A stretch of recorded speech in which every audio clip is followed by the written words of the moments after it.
आप सुन रहे हैं चाणक्य नीति सिर्फ कुकू एफएम पर। हेलो ऑल, मैं हूं एजे। अब देखिए, जैसे ही मेरा पहला एपिसोड ऑनलाइन आया, मुझे मेरे ही दोस्तों और जानकारों ने कॉल्स और मैसेजेस करके कहा, भाई ये किस लाइन में पड़ गए तुम। ये लाइन तो चाणक्य नीति की है और उसके सेकंड एपिसोड में भी अब अपन बात करना शुरू करते हैं। पर उससे पहले मैं आपको बताना चाहूंगा कि चाणक्य को लेकर मेरी समझ भी बहुत ज्यादा नहीं है।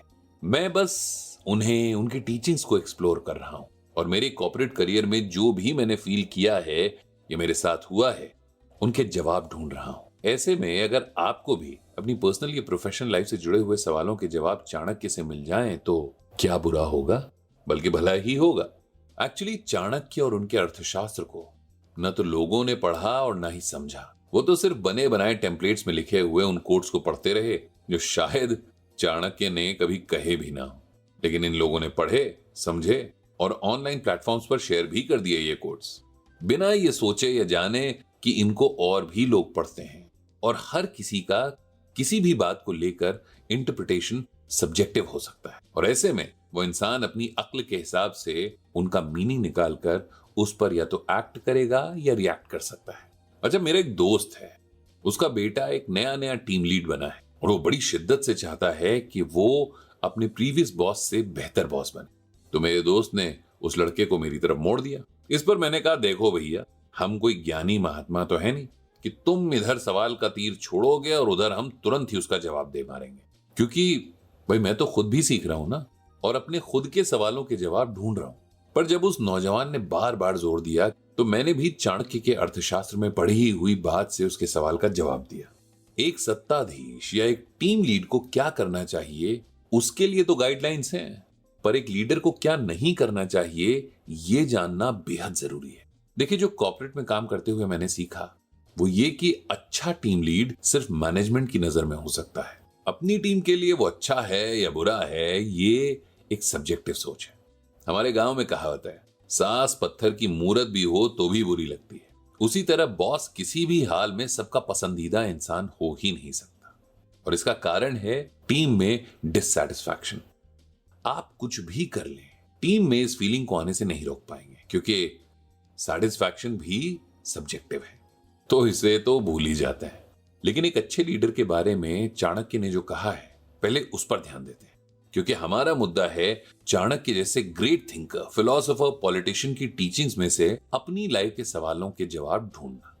खुद चाणक्य ने अपने ग्रंथ अर्थशास्त्र में 21 बातें ऐसी बताई हैं जो एक लीडर को नहीं करनी चाहिए, जिसमें से हम सबसे इंपॉर्टेंट बात को सबसे पहले चुन रहे हैं।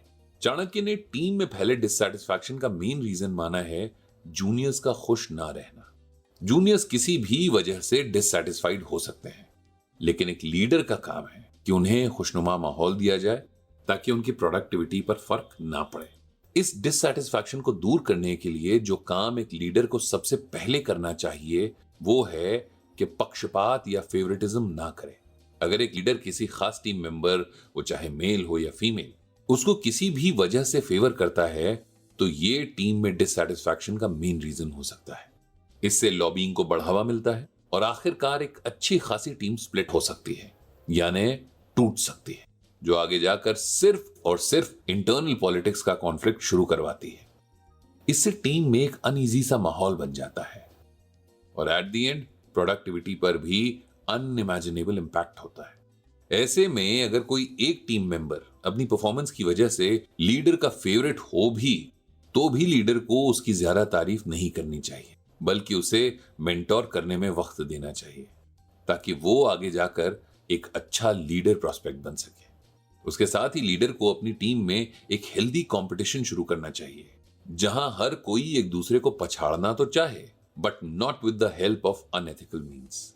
कभी अगर किसी को फेवर करना ही पड़ जाए तो लीडर को हमेशा राइट और रॉन्ग के बारे में सोचना चाहिए।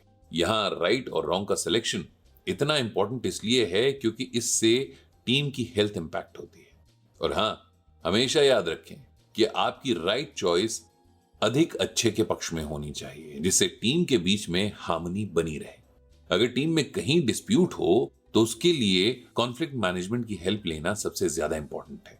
जिन दो पार्टीज में कॉन्फ्लिक्ट अराइज हुआ है उन दोनों से ही सेपरेट और कंबाइंड डिस्कशन दोनों ही जरूरी हैं। पहले सेपरेट और फिर कंबाइंड डिस्कशन में दोनों ही पार्टीज के पर्सनल और प्रोफेशनल ग्रजेस निकलकर सामने आते हैं और कुछ केसेस में थोड़े इमोशंस भी निकल के आते हैं। इसीलिए पहले सेपरेट डिस्कशन और फिर कंबाइंड डिस्कशन होना चाहिए, क्योंकि इमोशन पहले निकल जाएं तो कंबाइंड डिस्कशन में सिर्फ लॉजिक पर बात होती है। दोनों ही पार्टीज को उनकी टीम में उनकी अहमियत समझाएं और फिर उन दोनों की इंपॉर्टेंस एक दूसरे की प्रोफेशनल ग्रोथ के पर्सपेक्टिव से समझाएं। उन्हें याद दिलाएं अगर कोई अच्छे मोमेंट्स या अचीवमेंट्स उन्होंने साथ में किए हों, और अगर ऐसा पास में नहीं हुआ तो उन्हें फ्यूचर में इस तरह साथ आकर एक दूसरे के प्रोफेशनल ग्रोथ में कैटलिस्ट बनने के लिए इंस्पायर करें और एंड में उन्हें एक बेहतर इंसान बनने और एक दूसरे से बेहतर इंसान खोजने की एक्सरसाइज करवाएं।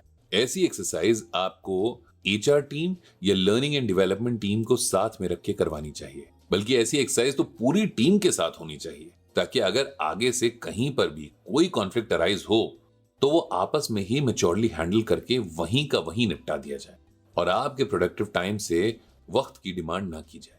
अभी आपको लग रहा होगा कि ये सब तो भाई मॉडर्न मैनेजमेंट में भी पढ़ाया जाता है ना? लेकिन आज के मॉडर्न मैनेजमेंट का मेजर चंक हमारे ही एंशिएंट टीचर्स जैसे विष्णुगुप्त चाणक्य ने सैकड़ों सालों पहले ही निकाल दिया था।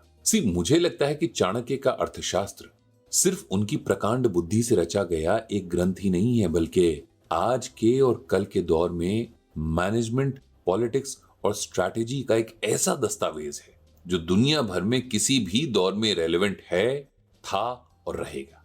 तभी शायद मुझे भी अपने सवालों के जवाब चाणक्य की टीचिंग से मिलते हैं और हो सकता है आपको भी मिल जाए। इसीलिए चाणक्य जरूर पढ़ें, समझें और अब्सॉर्ब करें। बाकी मेरे साथ तो इस पॉडकास्ट को आप सुन ही रहे हैं। फिर मिलेंगे चाणक्य नीति के अगले एपिसोड में। तब तक के लिए चाओ।